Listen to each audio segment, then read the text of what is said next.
Čaute, pozrieme si dneska náhľad na trh, na Nasdaq, ako to vidím ja. Kontext máme stále shortový, aj keď včera sme sa posunuli hore.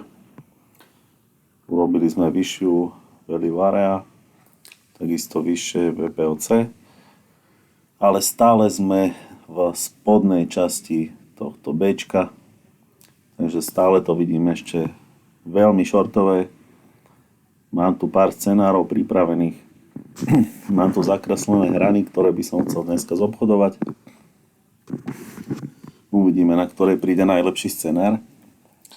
Takže prvá hrana je táto veľká zóna.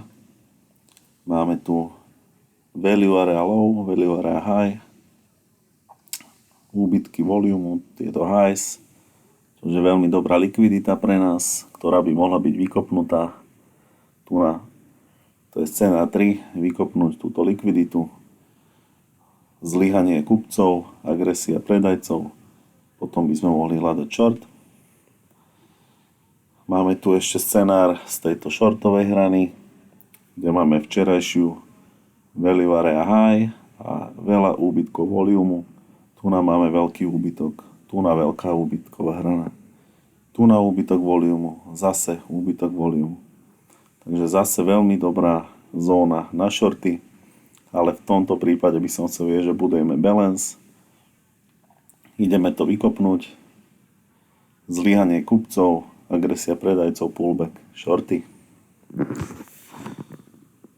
Ďalší prípad tu máme do shortu. Tretí, že po open zletíme dole pod túto supportnú hranu včerajšieho dňa. Agresívne prerazenie value area low, pullback naspäť a shorty. Jediný longový scenár, ktorý by som v tomto prípade mal, je ten, že agresívne prebijeme prvú zónu, znova agresívne prebijeme druhú zónu, nad týmto celým Bčkom začneme budovať volume, akceptácia, pullback na tieto highs,